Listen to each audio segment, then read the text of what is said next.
안녕하세요. 한민족 철학 신인아벨 14강 진행하겠습니다.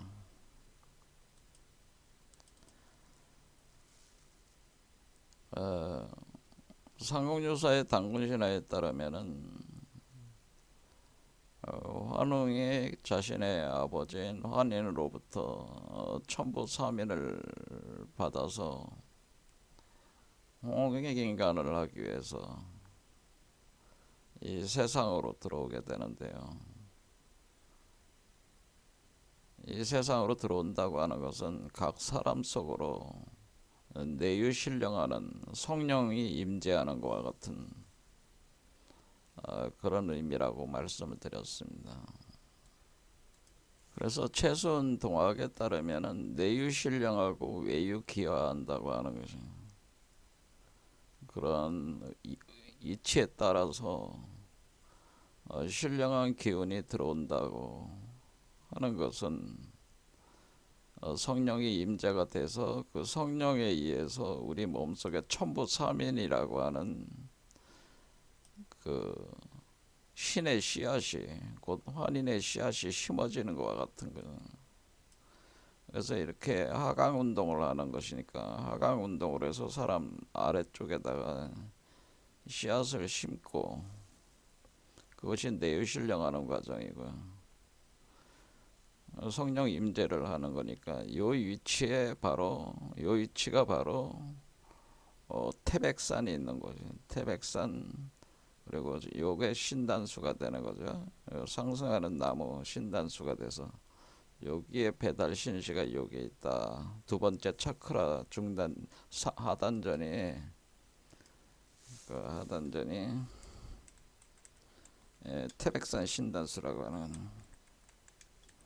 신단수가 있는 배달 신시라고 하는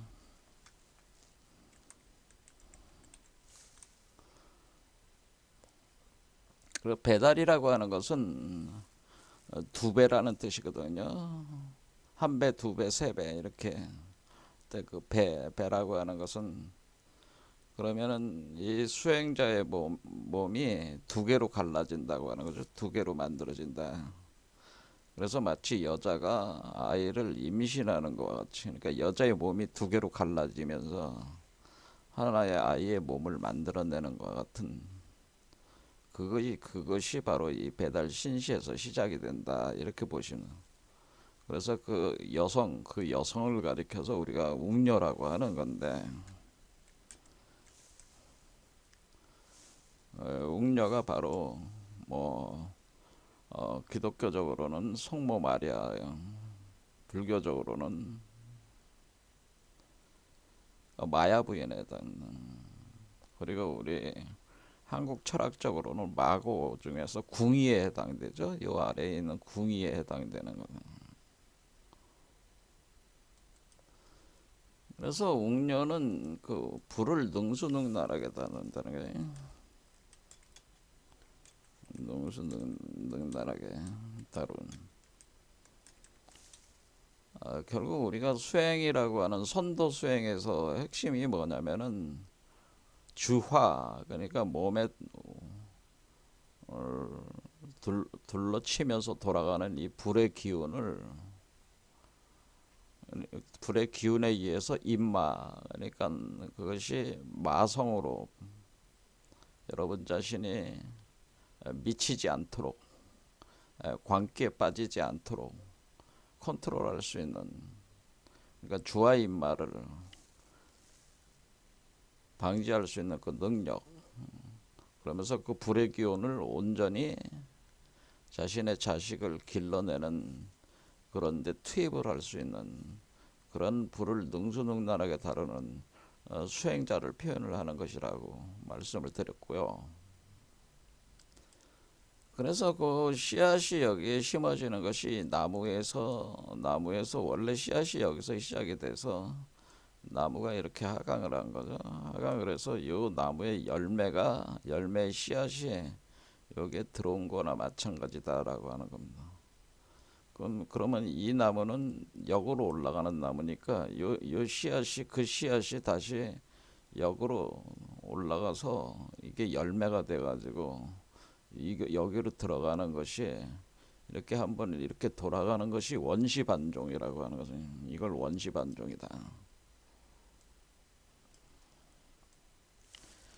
원시 반종, 원시 반종이라고 하는 건 원시 처음 시작할 때로 다시 돌아가는 것이다. 그래서 불교에서는 이것을 원각이라고 하는 거다. 원각, 원각. 그러면 여기에 들어온 씨앗이 겨울에 이렇게 저장돼 있다가 봄에 뿌려져 가지고 이쪽에서 뿌려져 가지고 그 씨앗이 썩어 가지고 나무 속에 들어가서 열매를 맺기 위해서 여기로 나온다는 거죠. 열매가 되기 위해서 열매는. 그래서 우리가 역학에서 다루는 거는 뭐냐면은 내유실령보다는 외유기화해서 요 존재를 만드는 거. 그러니까 우리 몸 속에서 요것에 요 씨앗과 같은 동일한 씨앗을 요걸 만들어내는, 요걸 자식이 되는 거니까 요 자식이 되는 요거를 만들어내는 것이니까 이렇게 올라가는 거를 외유기화한다고 하는 거죠. 요 씨앗을 키워가지고 열매를 만들어가는 거를 외유기화한다.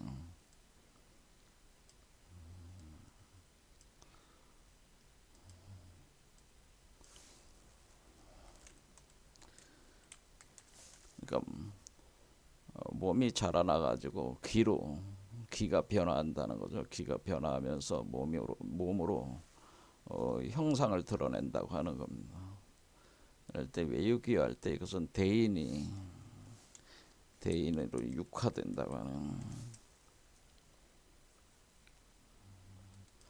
이런 원리를 표현해 준 게 이 성령이 임재하고 이렇게 외유계에서 대인으로 육화되는 것을 표현해 주는 괴가 요 지택님계입니다. 지택님계가 성령이 임재하는 것을 표현해는 성령이 임재돼서 자라서 올라오는 것, 바람을 타고 올라오는 거죠. 풍지가 아니니까 바람을 타고 땅으로부터 오면서 제3의 눈의 형상으로 만들어져 나가는 그런 것이 이 풍지관계다. 그래서 지택님과 풍지관계를 표현을 해주는 거예요. 아무튼 이게 이제는 그 우리가 역학 이 주역이라고 하는 것 자체가 사실은 궁울영부 빈몸 활성화를 설명하기 위한 그 주역은 제가 지난 7년이 넘게 강의를 해온 궁울영부 빈몸 활성화를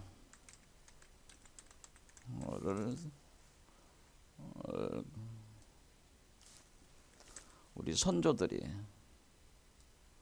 파악해낸 궁울영부 빈몸 활성화를 밝혀 알려주기 위한 저서라는 거죠.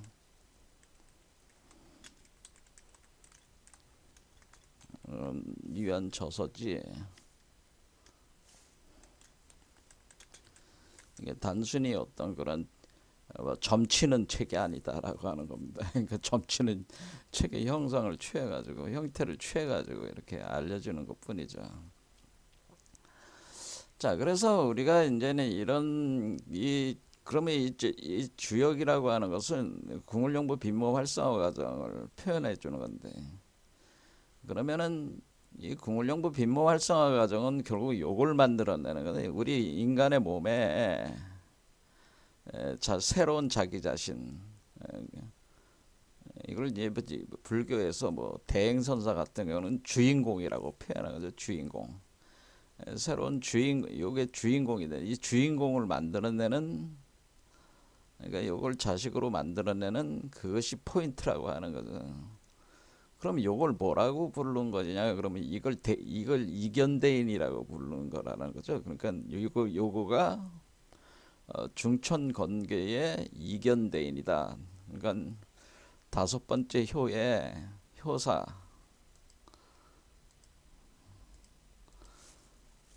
요 태어나는 요 존재가 육화되는 대인은 다섯 번째 보면은 비룡제천 이견대인 할 때 요 이견대인이라고 하는 것이 바로 그 존재를 얘기를 하게 되는 거예요. 그래서 구효사가 제일 중요하다. 그러니까 우리가 주역에서 중요한 게 첫 번째 괴인 중천공계고 그 다음 중요한 게 다섯 번째 효사가 중요하다. 이견대인을 만드는 거예요.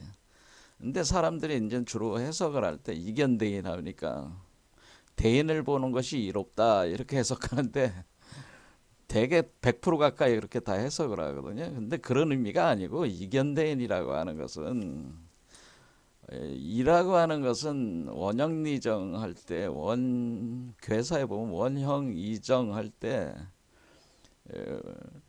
봄, 여름, 가을, 겨울을 뜻하는 거란 말이에요. 그 이라고 하는 것은 열매를 뜻하는 겁니다. 열매. 그러니까 가을의 열매. 그러니까 이게 추수를 하는 거잖아요. 이 낫을 가지고 벼를 갖다가 이렇게 배는 그 추수하는 것과 같습니다. 그러니까 그 결실물을 추수하는 것 같아요. 그 결실물을 또 얘기를 하는 거니까.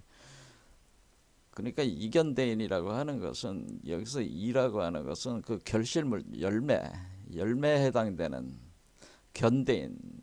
견대인이라는 게 우리가 이제 불교에서 견성과 같은 표현이다라고 해서 견성 이것을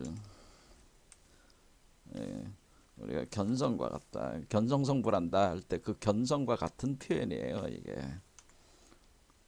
그러니까 본래의 성품을 지닌 자가 바로 대인이고 그 대인을 보는 것이 견성이다 그런 얘기입니다. 그런데 뭐 대인을 봄이 이롭다 이렇게 해버리면은 그거는 잘못된 해석이다. 근데 대개 다 그렇게 해석하고 있다. 자, 그래서 열매를 맺는다는 뜻입니다. 요 효사가 제일 중요하다 그런 얘기입니다. 그래서 여기서 이것이 되기 위해서 그러면 이렇게 우리가 여기서 씨가 뿌려져 가지고 열매를 맺기 위해서는 뭐 하게 돼요? 비가 내려야 돼. 비가 여기서 태양이 비추고 태양이 비추고 비가 내려야지. 이게 그 자라날 거 아니에요. 이 나무가 자라서 열매를 맺을 거 아니에요. 그 영양분이 들어가서.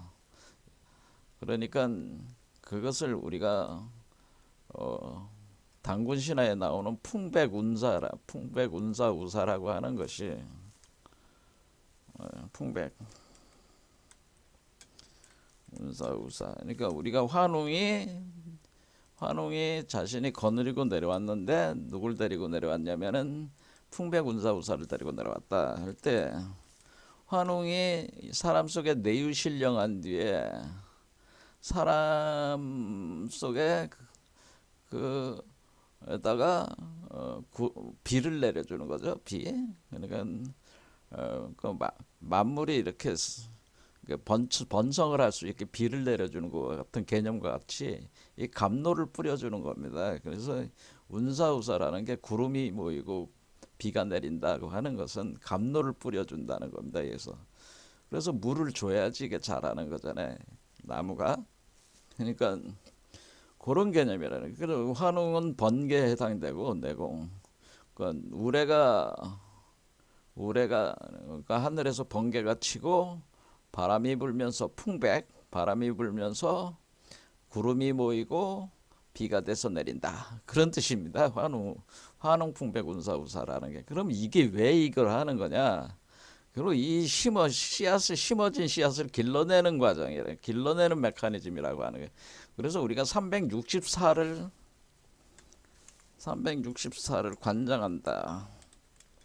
관장한다고 하는 것은 우리 인간의 세계는 제가 말씀드렸지만 태양력과 태음력이라고 하는 태양력 기준으로는 365.242온, 태음력은 354일 정도잖아요. 1년이. 그러니까 360일에 비해서 많거나 적단 말이야. 그거는 우리가 윤력이라고 하는 겁니다. 그러니까 윤력의 세계에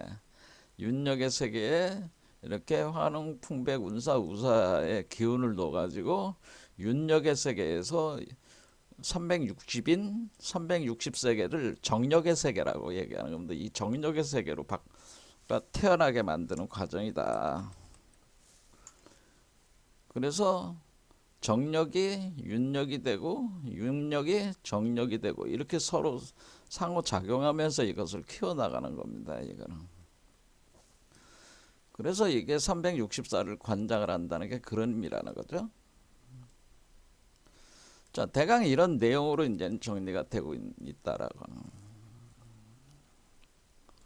자, 그래서 우리가 이것은 그 주역이라고 하는 것은 궁울영부 빈몸 활성화를 설명한 것인데 그거를 잘 설명을 해준 것이 그러니까 여기서 제가 늘상 얘기했지만은 지금 주역이라고 하는 것은 이 궁울영부 빈몸 활성화 메커니즘을 전체적으로 설명을 하는데 그 중에 가장 중요한 괴는 중천관계고 가장 중요한 또 그 중에 중요한 효는 다섯 번째 구효의 이견대인이다. 비룡제천 이견대인 괴다. 그 비룡제천 이견대인 괴가 바로 효가 바로 그게 바로 환극이라고 우리가 부르는 거예요. 환극. 그래서 이게 여기로 보면은 비룡제천 이견대인의 이견대인이 바로 환극수라고 환극이라고 하고 저쪽 뭐 대행선사 같은 경우는 이런 거를 이 환극을 가지고 주인공이라고 표현한 거라면 한 세계의 주인 한 세계의 제왕을 뜻하는 거예요. 자, 그러면 환극을 출현시키기 위한 거예요. 환극을 출현시키기 위해서 출현시키는 메커니즘을 보여주는 것이 그것을 표현한 것이 주역이다. 그런데 그거를 철학적으로 그것을 잘 설명을 해주는 것이 단사라고 하는 거죠. 단사. 그러니까 공자가 단사를 써서 이것이 궁울영부 비빈몸 활성화를 메커니즘을 설명한 것이다라는 것을 해설을 해줬다라고 하는 겁니다. 기원전 6세기에 공자가 춘추시대에 태어나가지고 자기가 그 십익이라는 걸 쳐가지고 그 중에서 십익 중에 하나가 단사란 말이에요. 그 단사라고 하는 것이 각 괴의 괴사를 해설해 놓은 것이 단사다.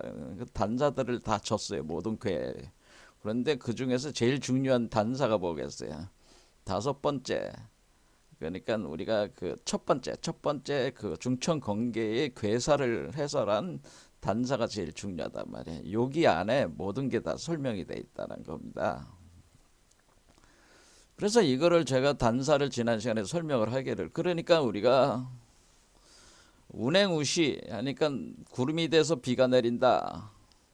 그러니까 구름이 운행하고 비를 어떻게 해요? 시라고 하는 것은 베푼다고 하는 뜻이잖아요. 그러니까 우리가 여기서 풍백운사 우사에서 운사와 우사의 기능을 설명해주고 있잖아요. 그러니까 우리가 제가 말씀드린 대로 주역이라는 책이 우리 한민족 사상하고 별개가 아니고 한민족 사상의 계보상에 있는 텍스트라는 겁니다. 이것도요. 그러니까 주역은 중국 학문이고 우리와는 상관이 없다 이렇게 생각하면 안 되고요.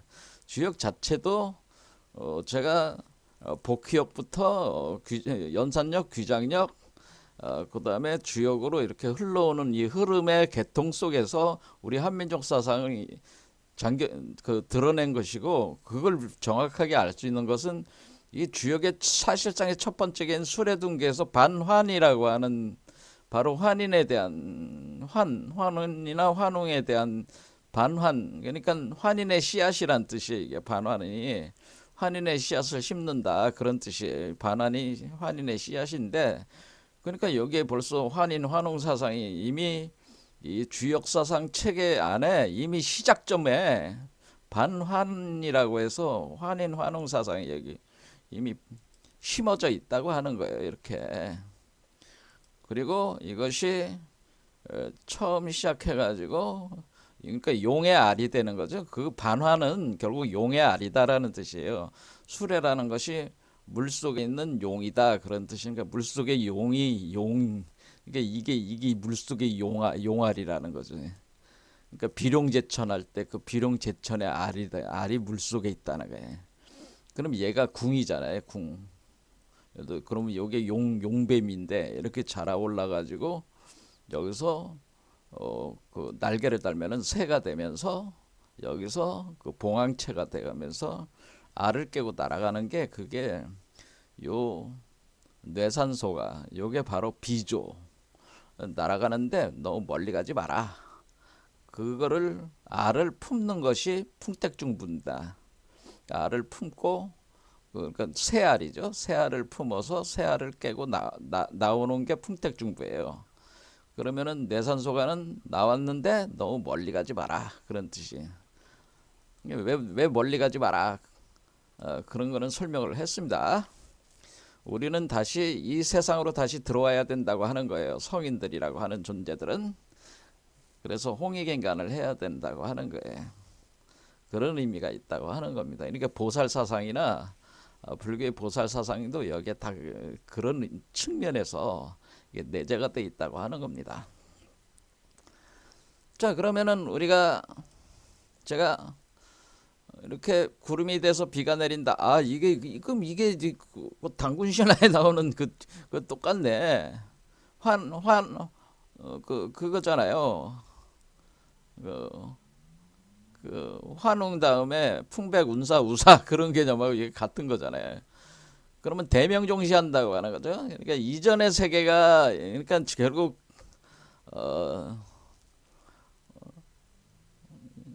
이게 개념이 얘가 이렇게 태어난다고 하는 것은 이전의 세계를 해탈한다는 거잖아. 해탈하니까 이전의 세계가 끝나는 거 아니야. 요걸 끝내고 요 세계가 끝난다고 하는 것은 이 수행자의 세계는 이 세계의 부분이잖아요. 부분으로서의 요 세계였잖아. 근데 얘는 이 세계와 같은 개념의 동등성, 평등성을 가지고 있잖아요. 그렇죠? 그러니까 얘가 이렇게 나온다고 하는 것은 사실 이것으로부터도 독립되는 거란 말이에요. 요거로부터도. 그러니까 대명종시한다는 것은 요 세계가 이 세계 입장으로 볼 땐 끝나고 요 세계가 지배하던 그 구조가 끝나고 새로운 대우주 세계, 그러니까 대인의 세계, 새로운 대인의 세계가 시작된다고 하는 표현이다 그런 겁니다. 그래서 대명종시라고 하는 것이다라고. 그래서 요게 태어남으로써 여러분은 대우주적 존재, 대인이 되는 겁니다. 그러면서 여러분이 대우주와 같은 요거와 같은 그러니까 여러분이 신 자체가 그 본성이 드러나는 겁니다. 그걸 표현해줘 대명종시. 유기시성 시성육룡이 여천이라고 하는 것은 우리가 용을 타고 6개의 그러니까 우리가 여기서 이렇게 올라갈 때 이렇게 할 때 이렇게 용을 타고 용을 타고 올라간다 그런 뜻입니다. 시성육룡이 여천이라고 하는 것은 이거 탈승자잖아요. 탄다. 육룡. 그러니까 6개 유기에 6개 위치에 6개 매듭이 있다고 그랬잖아요. 7개 차크라에 6개 매듭이 있는데 6개 매듭마다 효가 하나씩 할당이 되는데 그 효를 그러니까 이걸 하나의 계단으로 생각하면 되죠. 첫 번째 계단, 두 번째 계단, 세 번째 계단 이렇게 계단을 타고 올라간다는 거예요. 올라갈 때 올라가면서 밑에는 땅이고 위에는 하늘이니까 하늘로 올라가는 거잖아요. 육룡이 어천 이렇게 가는. 그러면은 이게 그러면 이렇게 궁을이 된다는 거죠. 궁을. 그러니까 우리가 밑에가 밑에가 밑에가 이게 용뱀 이렇게 있는 이 용이고 위에가 봉황이니까 그렇죠. 수레둔에서 시작해서 용이 시작해가지고 올라가는 거잖아요. 날개가 달리면 이제는 봉황이 시작이 되는 거고, 그다음에 봉황의 알이 나와가지고 여기서 품게 되고 알을 깨고 나오게 되고 이런 식으로 이제는 궁을 메커니즘이 돌아간다고 하는 것을 표현해 준 겁니다. 이런 과정은 결국 건도 변화다. 건도 변화다. 그 과정은 왜 건도 변화냐 하면은 결국 이 존재가 여기다가 심은 것이 건도의 씨앗이란 말이야. 건의 씨앗, 우주의 아버지의 씨앗인데 이 아버지의 씨앗이 열매가 되는 거잖아요. 아버지의 씨앗이 사라지면서 여기서 심었으니까 심으면 하늘의 미랄이 땅에 떨어져서 들어가서 썩지 아니하면은 썩으면은 많은 열매를 맺느니라 그런 얘기 있잖아요. 성경에도. 그러니까 미랄과 같은 거야. 그러니까 미랄이 썩어서 없어졌는데 그것이 다시 여기서 열매가 나오니까 건도가 이렇게 변하는 것이다. 건의 씨앗이 이렇게 변해오는 것이다. 그것을 변화다라고 하는 것은 변화라고 하는 것이 건도 변화할 때 변화. 우리가 이 변이라고 하는 얘기는 우리가 뭐 변화한다는 얘기를 쓰잖아요. 트랜스포메이션이라고 그러더니 변화. 그럼 화한다는 거는 뭔가 이렇게 다른 걸로 이렇게 바뀌어 나간다고 하는 거죠. 근데 그냥 진화가 아니라 변화라고 그랬다. 변화. 근데 이 변자를 잘 봐봐요. 요게 실사자잖아. 실 두 개가 있고 요 가운데 말씀원이 있잖아. 요 말씀원이 씨앗을 뜻하는 거란 말이야. 자, 그래서 요 말씀원을 요 두 개의 그러니까 여기로 구조로 따지면 변화라고 하는 것은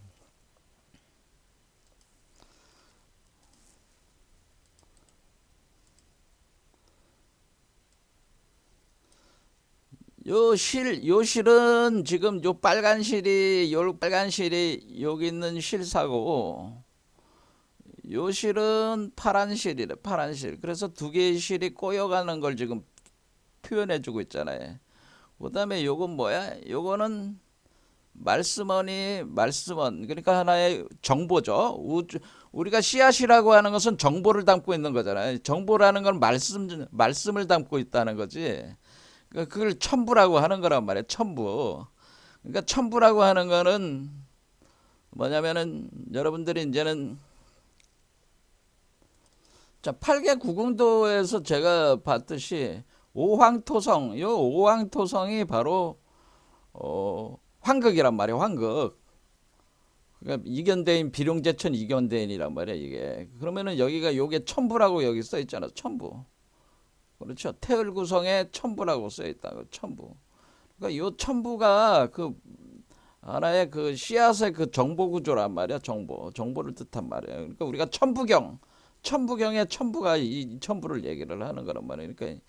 그러니까 얘가 하늘의 이 첨부로 바뀌어서 변화가 돼가지고 얘가 대우주 첨부가 돼. 대우주의 씨앗이 된 대우주의 열매를 맺으려면 어떻게 돼? 대우주와 같은 DNA 구조를 가져야 될 거 아니에요. 그러니까 DNA 구조가 대우주적 DNA 구조로 변화한다고 하는 거죠. 이렇게 변해가지고 여기서 태어난다고 하는 겁니다. 포태에서 육화가 돼가지고 나온다고 하는 겁니다. 이게. 그래서 그게 변화라는 것이 그런 의미를 가지고 있는 거란 말이에요. 그러니까 이게 한자가 그냥 막 쓰여지는 게 아니란 말이야.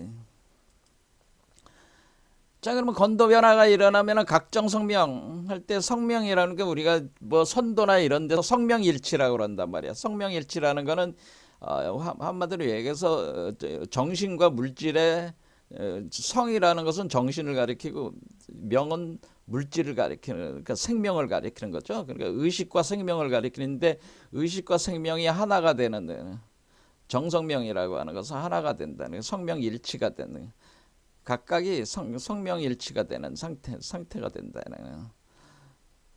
그러면 보합태화라고 하는 것은 뭐예요? 자궁에다 넣어가지고 보호를 하면서 거기에다가 성명일치가 되게끔 하나로 만들어 나가는 태화의 과정, 태초의 존재로 다시 변화하는 거 아니에요. 그러니까 이게 얘가 원래 태초의 존재잖아요. 그러니까 이 태초의 존재로 얘도 태초의 존재로 새롭게 태어난 태초의 존재 아니에요. 그렇죠? 그러니까 태초가 반복되는 거예요. 사실 이 구조 자체는 태초의 반복이다. 이 대인 탄생은 태초의 반복이에요. 반복.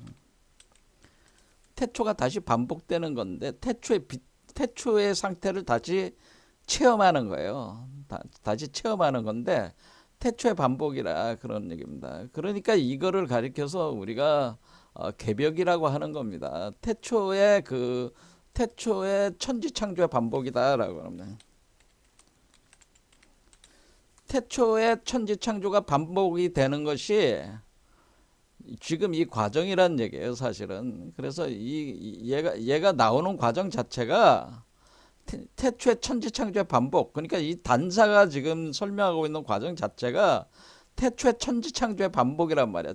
천지창조를 다른 말로 우리나라 말로 뭐라고 그러는 거야? 우리나라 말이 아니라 우리가 뭐라고 하는 거야? 구한말에 이걸 천지창조라는 말을 개벽이라고 하는 거잖아요. 개벽. 개벽이 일어난다. 다시 개벽이래. 그래서 다시 개벽이다 이런 표현을 쓴다는 거죠. 그래서 최순 선생이 뭐라 그러는 거야?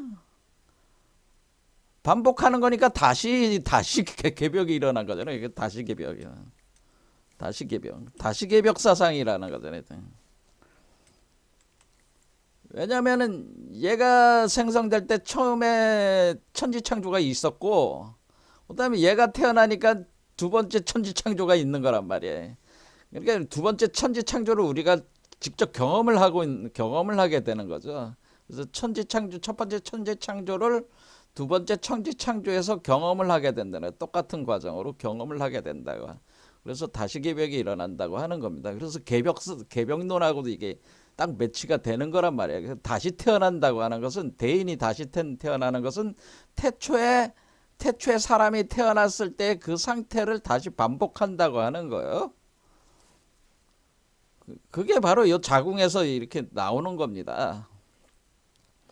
수출섬을 만국함령. 그래서 우리가 그 우두머리가 나온다. 머리가 돼서 머리 쪽에서 나온다는 것은, 머리 쪽에서 나온다는 얘기도 되고 우두머리로 나온다고 얘기해도 되는 건데, 그 머리로부터 나온다고. 왜 우리가 지금 이게 머리로 나오는 거죠. 머리 위로 나오는 거니까 수출섬을. 그래서 여러분들이 뭐 신라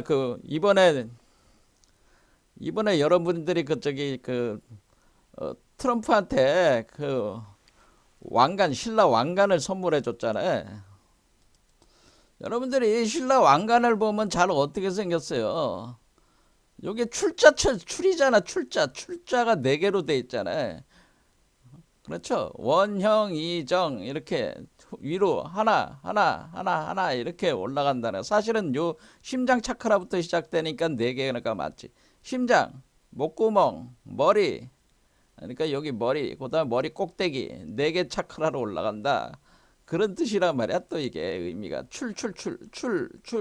출이잖아요. 이 출자가 위로 올라간다는 뜻이잖아요.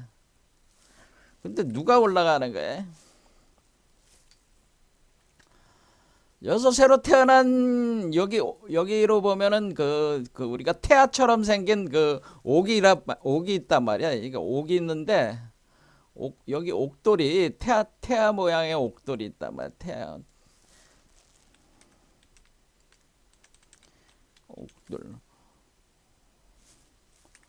그러니까 여기에 주렁주렁 매달려 있는 게 태아. 그러니까 태극. 우리로 보면 요 태극과 같은 거예요. 요 태극, 요 하나의 태극 있잖아요. 요거와 같아. 요 물고기 모양, 요 태극의 모양, 태아의 모양. 요게 주렁주렁 달려 있단 말이야. 근데 옥돌이라고 하는 것은 그게 뭐겠어요? 일종의 탄소체가 아니라 일종의 금속. 그러니까 보물과 같은 옥과 같은 거요. 자, 시간이 없으니까 이제 더 설명 안 하겠습니다. 자, 아무튼 이게 우리가 신라 왕관도 그냥 만드는 게 아니고 여기에 다 의미가 있다는 거야. 그다음에 여기에 이제는 사슴뿔이 있단 말이야. 왜 사슴뿔을 왜 놨냐면, 사슴이라고 하는 것은 우리가 축록이라고 해가지고 사슴을 잡은 자가 세상을 지배한다. 세상에 왕이 된다, 세상을 통일해서 왕이 된다, 뭐 그런 개념이 있는 거야. 충록. 그러니까 우리가 초한지에 그 항우하고 유방하고 싸우는 전쟁을 충록전이라고 하잖아요. 한유방하고 그다음에 항우가 싸운 전쟁을 충록전이라고. 그러니까 사슴을 쫓아서 사슴을 누가 먼저 잡냐 싸움이다. 근데 이게 어디서 또 있어요? 우리가 거기 있잖아. 그 뭐야? 그 황제하고 황제와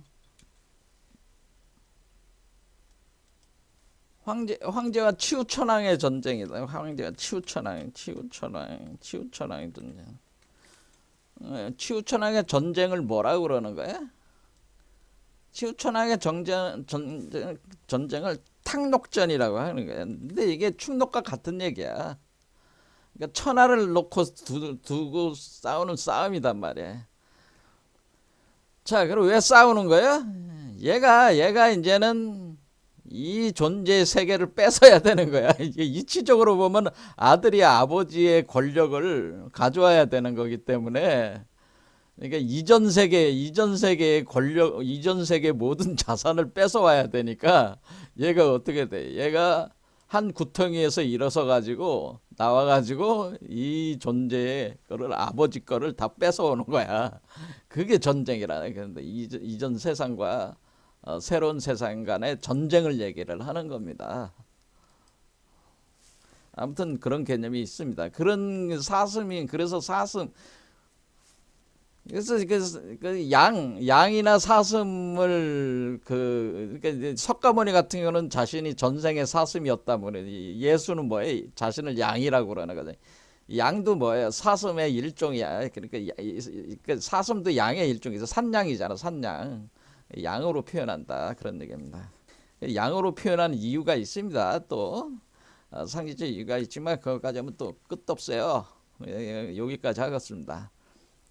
자, 그래서 이게 이제는 그렇게 돼서 나오면 새로운 왕이 나왔잖아요. 그래서 새로운 왕이 나와서 만국을 함령시킨다라고 하는 겁니다. 만국을 평안하게 한다, 함에서 평안하게 한다. 그러니까 자신과 화합하게 해가지고 한마디로 자신의 세계를 만든다는 뜻이에요. 그런 자신과 뜻이 같은 그 백성들로 구성을 해가지고 태평 성세를 이룬다는 뜻이에요. 그래서 한마디로 흙수저에서 금수저가 출현을 해가지고 그 금수저가 새로운 황제가 돼가지고 만국을 그러니까 한마디로 역성혁명을 일으킨다. 역성혁명을 일으켜가지고 새로운 세상을 만든다, 그런 의미라는 거죠. 유교적 이상이 여기에 담겨 있는 거죠. 자, 그러니까 이 단사라고 하는 것이 바로 궁울영부 비몸 활성화 과정을 다 이것도 설명을 하고 있는 거다, 그런 얘기입니다. 그 다음에 중요한 거는 제가 말씀을 드렸잖아요. 지금 중요한 거는 누차 말씀드리지만은 우리는 주역에서 중요한 괴는 건괴고, 건괴 중요한 호는 오효다. 비룡제천 이견대인인데, 지금 단사를 먼저 배웠잖아요. 그러면 이 오효에 대한 문헌이라는 게 있어요. 오효, 건괴와 공괴는 문헌전이 있는데, 그 문헌전이 붙어 있는데, 그 문헌전이라고 하는 것도 이제는 공자가 지은 거라고 그래요. 근데 거기에 이제는 각 그 효에 문헌을 붙여놨다. 그래서 여기 있는 게 이제는 문헌전 내용이에요. 여기가 있는 게, 요거를 제가 좀 해석을, 요게 또 중요한 내용이니까 보겠습니다. 자, 그러면은 9.5 비룡제천 이견대인 하면은, 하늘에 나는 하늘에 날아오른 용이 있고, 그 이견대인이 출현을 한다고 하는 거죠, 이게. 이거는 지금 효사잖아요, 효사. 이거는 효사라고 하는 거고. 그 다음에 요거에 대한 이 효에 대한 그러면 하늘에 날아올라서 이견대인이 이렇게 되는 것은 어떠한 상이냐? 그림으로 그리자면 여러분이 상상을 하면 어떤 상상이 되겠냐? 상에 대한 거는 그거는 뭐냐면 상왈 비룡제천 대인조야 이거.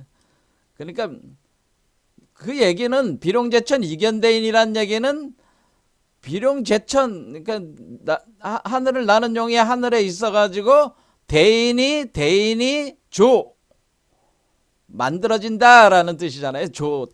창조라는 뜻이잖아요. 대인이 창조가 된다. 그래서 제가 다시 창조라고 그랬죠. 다시 천지기 창조가 다시 일어난다라고 얘기했잖아요. 그렇죠. 대인이 출현하면서 우리가 이제는 여러분의 바이블을 보면은 여섯째 날에 그 아담이 창조가 되듯이 그 아담 카드몬이야. 그때 창조되는 건 아담 카드몬이 창조가 되듯이 이때의 대인이 아담 카드몬과 같은 건데 태초의 그 아담이라는 거지. 태초의 인간의 창조. 그러니까 태초의 세계와 인간이 창조가 된다는 거예요. 인간이 만들어진다 그런 뜻입니다. 그럴 때 특히 인간의 창조, 새로운 인간의 대인이 창조. 그러니까 이때 대인은 태초의 그 대성인간을 얘기하는 거예요. 그러니까 이것을 이제는 기독교 카발라적으로는 이것을 이제는 아담 카드몬이라고 해서 우리가 원형인간이라고 하는 원형인간이 만들어지는 것과 같다 그런 뜻입니다. 그러니까 그 상이라고 하는 것은 그러니까 태초의 천지창조가 다시 일어나서 태초의 그러니까 원시 반종하는 거니까 원시 반종이 끝나기 전에 새로운 인간이 나와야 된단 말이야. 그래야지 우주가 지속될 거 아니에요. 그때 그 태초의 원형인간이 태어나고 나서야 우주가 완전히 끝나는 거란 말이야. 이전의 우주가. 그러니까 태초의 인간 그 원형인간이 나오게 된다. 그때 만들어지는 것이다. 비룡제천 이견대인 구효사에서 만들어진다. 그런 얘기라는 거죠. 자, 그러면 그게 있고 그 다음에 문헌왈 그러니까 문헌제니까 이렇게 처음에는 이건 효사가 있고 상전이 있고 그 다음에 문헌전이 있다. 이렇게 세 개가 있는 거죠. 세 개. 지금 단사는 받고 그러면은 비룡제천 이견대인이라는 것은 무엇이냐 무슨 뜻이냐 뭐 이렇게 물어요. 그러니까 자왈 공자가 뭐라고 얘기했냐 뭐 그런 뜻이에요. 동서상하고 동기상구하고 이 문장을 가지고 요거 문장은 크게 두 개로 나눠져요.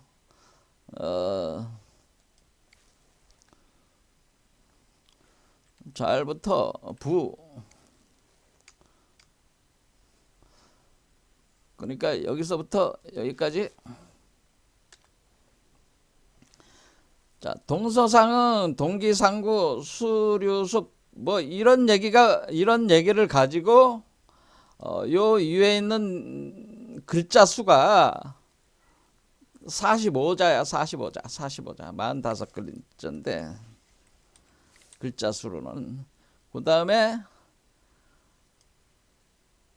그러니까 이견대인이란 무엇이냐 비룡제천 이견대인이란 뭐냐 하니까 쭉 얘기하고 그러면 대인이라는 것은 하면서 또 여기서 대인에 대해서 설명을 또 상세하게 하는데 대인 55글자로 대인에 대해서 설명. 그러니까 어떤 분이 물었잖아요. 대인이 뭐냐? 대인이라고 하는 것은 뭐 중국 드라마에 나오는 대인 뭐 이런 딸은 이런 개념이 아니고요. 대인이라는 것은 여천지 합기 덕하고 여일월 명합기 열일월 합기 명하고 여사시 합기 서하고 여귀신 합기 기륭 하는 존재가 대인이야. 그러면은 대인이라는 건 뭐예요? 천지와 하나가 된 존재, 태양과 달과 하나가 된 존재. 그러니까 우리가 대인이라고 하는 것은 대인은 일반적인 인간을 얘기하는 게 아니고요. 제가 아까 얘기했지만 아담 카드몬 태초의 원형 인간을 얘기를 하는 건데 이때 이 원형 인간을 뭐라고 표현한 거냐면은 이 천지와 처음 시작할 때는 천지와 하나인 존재. 천지 자체가 곧 그 대인이야. 그렇죠? 천지와 하나가 되고 그다음에 그 태양과 달과 하나인 존재. 그러니까 태양과 달을 합친 것과 하나가 된 존재. 달이 합한 것과 하나인 존재. 그러니까 태양과 달이 어떻게 하나로 합합니까? 하나로 합합니다. 그러니까 둘로 나눠지지 않는 비이원성의 존재를 얘기하는 겁니다. 그러니까 태양과 달이 하나가 합해진 존재, 그 하나인 존재. 그러니까 천지가 그 인간 그 자체고, 이 태양과 달이 합한 것이 바로 그 인간 그 자체고, 원형 인간. 그러니까 태초의 원형 인간, 원래 환인이라고 하는 것은 태초의 그 원형 인간을 가리키는 건데, 그 존재는 천지와 하나고. 태양과 달이 하나고, 그 다음에 사시와 하나야. 그러니까 사시와 하나라는 것은 우리가 시간을 초월했다는 얘기지. 봄, 여름, 가을, 겨울이 없고, 봄, 여름, 가을, 겨울을 만들어내는 존재라는 뜻이에요. 그러니까 우리가 시간 창조자라는 뜻이야. 이거는 하나로서 시공간 창조자라는 뜻이야. 그러니까 시공간을 창조할 수가 있는 거죠. 사시와 더불어서 하나가 됐다는 것은 내가 사시를 내가 겨울이면 내가 겨울이라고, 겨울이 있게 하고 싶으면 겨울이 있는 것이고, 우리가 가을이 있게 하고 싶으면 가을이 있는 것이야. 그러니까 이렇게 할 수 있는 존재. 이것이 대인이네. 그런 이런 묘한 마법적인 세계에 출현하는 존재. 이것이 바로 대인이다라고 하는 겁니다. 그래서 시공간의 창조자다, 이런 이렇게 생각하셔도 돼요. 태어난 존재를. 그리고 귀신과 더불어 합해서 하나 되니까 귀신 그 자체다라고 하는 겁니다. 그러니까 여러분들이 이제는 귀라는 건 뭐야? 귀라는 거, 그 혼이 땅의 세계에서 운영을 할 땐 귀가 되고, 하늘에서 운영을 할 땐 신이 되는 건데, 그러니까 땅에서나 하늘에서나 그 어떤 신령한 기운에 의해 가지고 이렇게 운행을 하는 존재를 뜻하는 거랍니다. 그러니까 귀신 그 자체야. 그러면서 기륭화복을 주관한다는 거죠. 그 자체로 기륭화복을 주관한다. 화복을 주관. 그러니까 내가 여기 돈 벌고 싶으면 돈 벌고 노숙자가 되고 싶으면 노숙자가 되고, 이렇게 자기가 화복을 주관할 수가 있는 거네, 스스로. 그러니까 자기 운명의 주인이란 뜻이지. 그러니까 이거는 주관한다는 것은 결국 스스로의 운명의 주인이다. 그래서 이걸 가리켜서 뭐 대행선사 이런 분은 주인공이다, 이렇게 표현을 한 거랍니다. 주인공, 운명의 주인공이다. 그러면서 선천은 천불이요 후천은 봉천신데, 천차불이한데 뭐 어쩌고 저쩌고예요. 그래서 사람이 이런데 뭐 만물이 여기서 뭐 귀신인들, 그러니까 사람이 이러한데 귀신인도 이 원칙에서 벗어날 수가 없다는 걸 얘기를 하는 건데, 요거는 또 철학적인 얘기로 들어가니까 복잡해집니다. 그러니까 요거는 설명 안 하고, 일단은 우리가 대인이라고 하는 존재는 하나의 마법적 그 묘한사 같은 개념이지. 그래서 자신의 그 하늘과 땅과 하나고, 일월과 하나고, 그 다음에 이 사시와 하나고, 그러니까 하나니까 자유자재로 하는 거야. 태양과 같이 되고 싶으면 태양이 되고, 달이 되고 싶으면 달이 되고, 이렇게 그런 존재가 된다고 하는 거예요. 그러니까 여기서 비룡제천 이견 대인이라고 하는 이 대인은 하나의 원형적 인간, 처음 태음에 이 우주가 창조가 됐을 때 원형적 인간을 얘기하는 거다. 그 다음에 이제는 동서상응 위에 있는 거 45상 그러니까 여 55글자는 뭐냐면은 이것은 하도수를 그러니까 쉬운 5글자로 5개니까 하도수의 개념이고 이것은 45글자는 낙서수 개념입니다. 낙서수.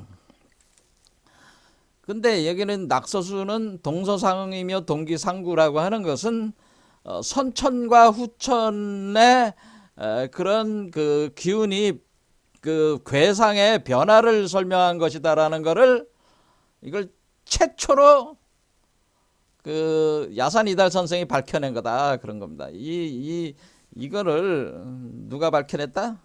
이거는 야산이달 선생께서 뭐라고 얘기했냐, 뭐라고 하는 거냐? 이 45글자는 선천이 후천으로 바뀌는 괴의 변화, 괴 위치 변화를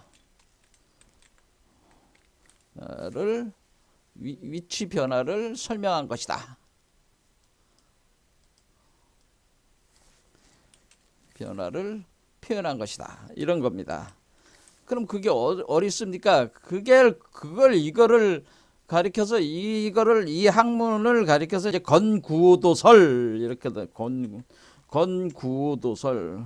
그러니까 지금 9번째 구오효사잖아요. 구효니까 건구도설에 선천이 후천으로 괴가 바뀌는 원리가 있다는 거죠. 자, 그러면 우리는 여기로 볼 때 삼역팔계로 볼 때 삼역팔계상에서 우리가 요거를 선천 복귀팔계고 이건 후천 문항팔계란 말이야. 그러면은 여기서 요게 그거란 말이에요. 이것이 그래서 선천과 후천으로 여기 안쪽으로는 건태리진 송강강건 이렇게 돼 있잖아요. 이게 안에는 선천 복귀팔계고 바깥에는 후천 문항팔계라. 요 괴가 요 리괴가 여기 있는 괴가 요쪽으로 가고 요 괴의 위치 변화를 설명한 것이다라고 하는 거죠. 이렇게. 그러니까 선천의 괴들이 후천의 괴로 그러니까 여기로 따지면은 요 선천의 괴가 가령 3리가 9리가 되고 그래서 육감이 일감이 되고 이렇게 위치 변화가 일어나는 거잖아요. 그러니까 선천이 후천으로 변하는 그런 그 8괴의 괴의 위치 변화를 설명한 것이 건구도 설 바로 이 문장이 그걸 설명한 것이다. 이 이치를 설명한 것이다. 그래서 선후천의 변화 원리를 설명을 한 것이다라고 하는 것을 그러니까 이 야산 이달 선생께서 밝혀내신 것, 진짜 태초로 밝혀내신 것이다. 주역 그 공부 하시는 분 중에 아무도 이런 주장을 하질 못해 처음 밝혀내셨다고 하는 겁니다. 자, 그다음 뭐 야산 이달 선생의 독창적 이론 체계들은 많이 있는데 나중에 따로 이제는 우리가 한국 역을 할 때 야산 홍역을 따로 또 공부를 할 거니까 그때 상세히 알아보기로 하고 오늘은 원래 운행우시 구름이 돼서 비가 내린다는 이거를 설명하기 위해서 그간 몇 개의 강좌를 쭉 한 거예요. 사실은 그거 하나 설명해 주겠어. 그게 이제 마지막에 그게 호신발이라는 건 호신발. 야산이달 선생은 어려서부터 이제는 영민해 가지고 이분께서 그 산속에 들어가서 공부를 하셨습니다. 산속에 들어가서 토굴 속에서 오랫동안 수행을 하셔가지고 완전히 주역에 통달을 하신 거죠. 주역에 역의 주역뿐만 아니라 역 자체에 통달을 하셔가지고 한마디로 이쪽 계통에서는 제자만 수만 명에다가 주역의 종장으로 이렇게 그 알려지신 분이죠. 그런데 이분이 저서가 따로 독립적인 저서가 딱 나온 게 아니라 곳곳에 흔적으로서 남아 있는 것들이기 때문에 그래서 가져와서 이제는 저도 그런 독자적인 그러니까 직접 책을 쓰셔가지고 이렇게 책은 많이 썼는데 전체적으로 자기 사유 체계를 완전히 완결된 구조로는 설명을 안 해놓으셔가지고 그거를 지금 우리가 그거를 틀을 잡아가지고 그 설명하는 그런 게 있습니다. 자기 자녀분들이나 또는 제자들 중에 그거 하시는 분인데 그런 분들이 해놓은 걸 가지고 저도 공부를 했지만은 아무래도 이게 그 본래 이분의 사상을 그대로 다 담기는 좀 벅찬 것 같아요. 제자들이. 자, 아무튼 간에 이분이 뭐 축지법도 쓰고, 우리가 강릉산 같은 경우는 이 그 야산 이달 선생을 만나서 나중에 하는 얘기가 있습니다.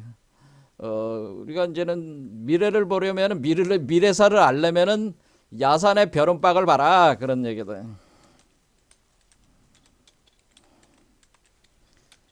야산의 벼른박. 그러니까 야산 선생이 벽에다가 붙여놓은 그림이 있는데 그 그림 속에 우리 한민족의 미래사가 거기 담겨 있다 그런 겁니다. 근데 그 벽에 붙여놓은 게 뭐냐면은 사실은 경원역이라고 하는 거를 붙여놨어요. 경원역. 그러니까 요거 있잖아요. 요거 경원역. 요거 그려가지고 요거 붙여놨어요. 그래서 여러분들이 연구들을 해보시길 바랍니다. 자, 그래서 이제 호신발 여기에 보겠습니다. 요거 한번 해석해 보겠습니다.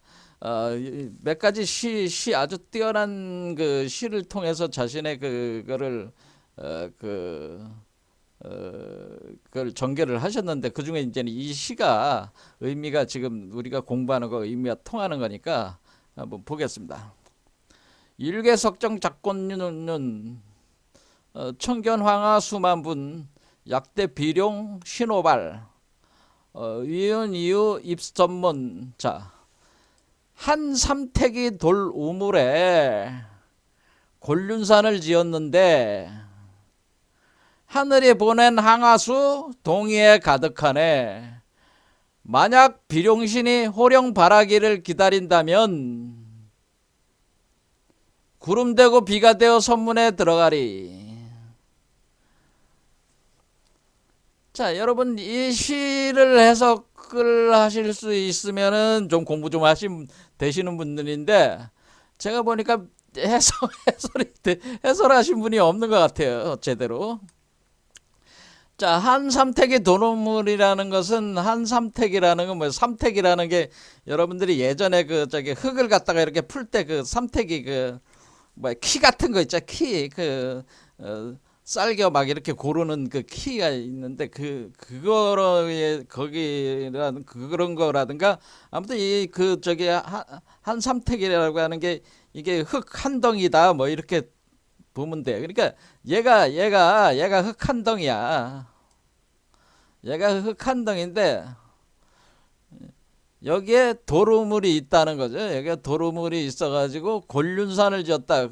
그러니까 얘가 한삼택의 도루물. 그러니까 여러분들이 이제는 그 절 같은 데 가면은 그 석정수라고 해가지고 그 돌에서 그 샘물이 뻘뻘뻘 나오는 거 있잖아요. 그와 같이 그것이 바로 한삼택의 거기서 모든 물의 시작이 거기서 되는 거잖아요. 그러니까 우리가 높은 산에 어떤 절에 같은 데 가보면은 이 그 물이 뻘뻘뻘 나오는 그 석정수가 있는데 거기서부터 물이 시작이 돼 가지고 강이 돼서 내가 되고 강이 되고 바다로 흘러가는 거잖아요.